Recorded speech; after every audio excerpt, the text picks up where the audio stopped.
Hello and welcome back to my classroom. Today I will be teaching you pronoun and its kinds.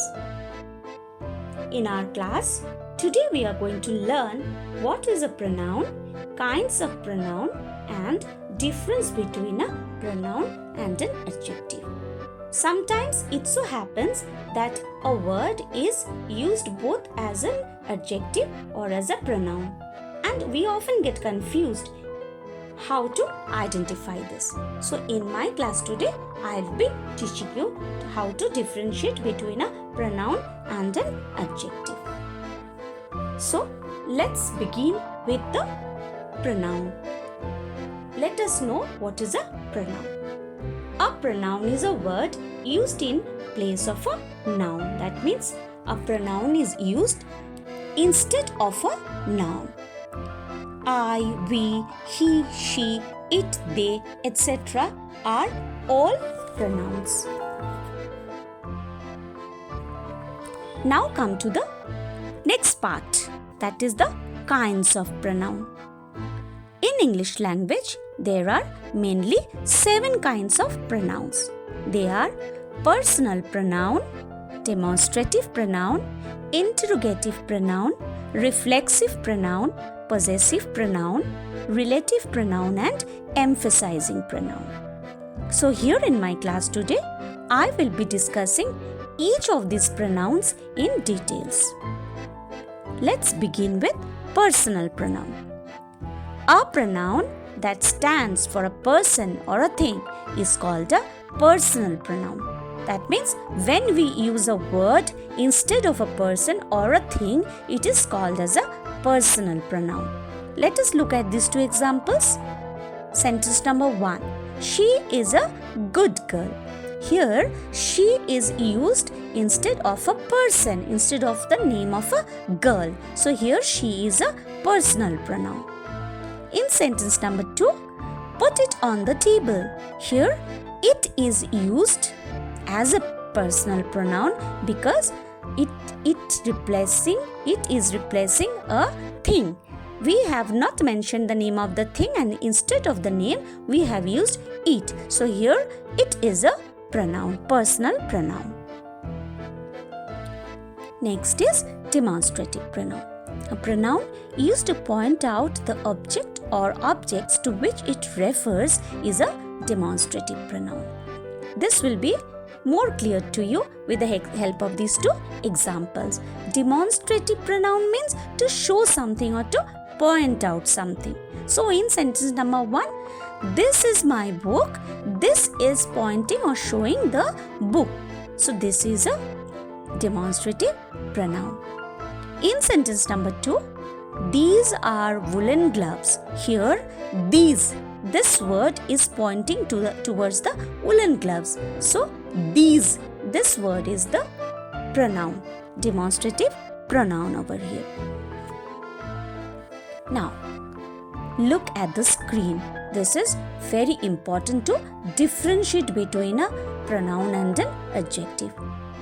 Here you see, this in sentence number 1, this is my book, and in sentence number 2, this book is mine. In both the sentences, the word this is used. But if you look at it carefully, you will find that in sentence number 1, this is a pronoun.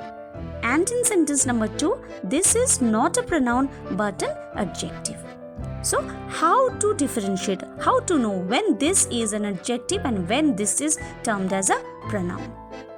So you see here, in sentence 1, this is not followed by any noun. The word this is not followed by any noun. But in sentence number 2, the word this is followed by the noun book. So when a word is followed by a noun, then it is not a pronoun but it is an adjective. Keep this in mind. Next is interrogative pronoun.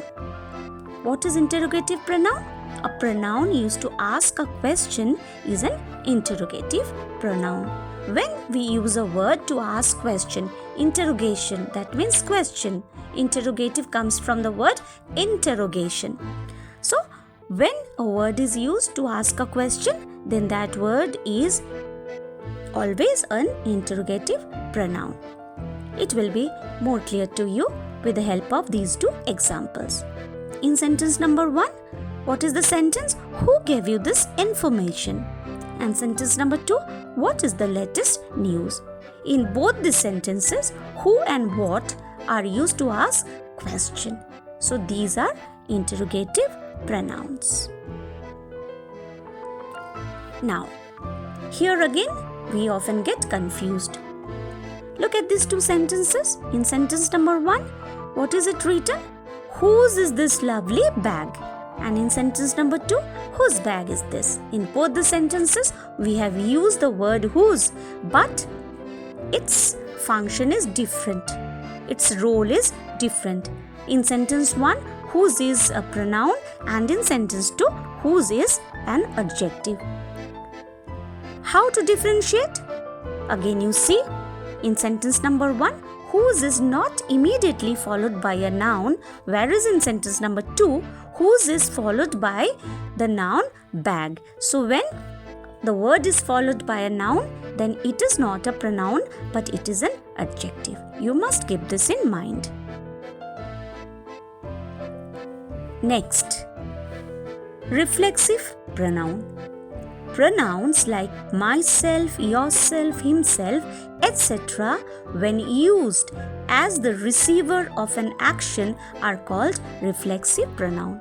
Now I will be making it more clear to you. Reflexive pronoun, it refers back to the subject of the sentence. Then it is a reflexive pronoun. I will be giving you 2 examples with the help of which you will be knowing what are these. Now look at these 2 sentences. In sentence number 1, it is written, I slipped and hurt myself.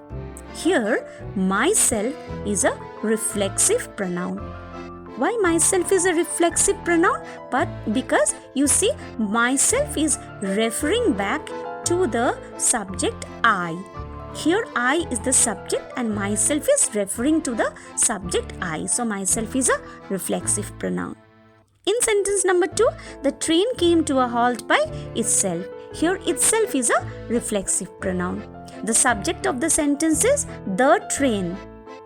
So the train came to a halt by itself. So itself means the train over here. So it is referring back to the subject. That is why it is a reflexive pronoun. Next comes possessive pronoun.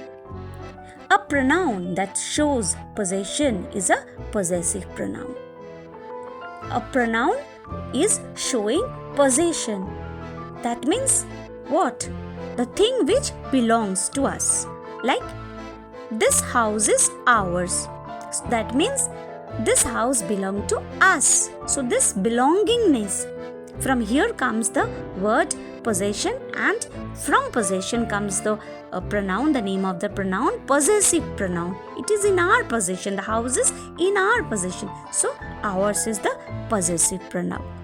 This book does not belong to me. It is hers. That means this is not my book. This book belongs to her.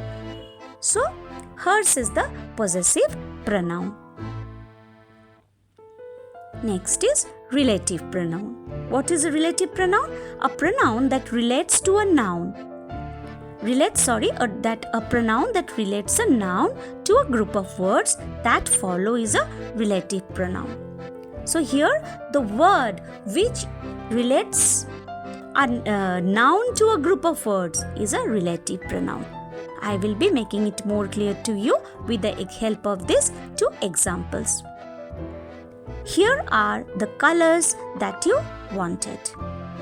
In this sentence, that is a relative pronoun. Why? Because it is relating a noun to a group of words. That means that is relating to a noun, colors. So here that is a relative pronoun. And in sentence number 2, where is the man who gave you this news? Here, who is a relative pronoun because it is relating to the noun man. And the next one, that is the last, number 7, is emphasizing pronoun. What is emphasizing pronoun? A pronoun used to convey emphasis is called as an emphasizing pronoun. Convey emphasis means to add emphasis or stress to the subject. It gives stress to the subject. For example, I myself locked the door. So I am the subject. So I am putting stress on myself that I myself locked the door. So here myself is emphasizing pronoun. And in the next sentence, you yourself wanted to go. So you is the subject here, you yourself.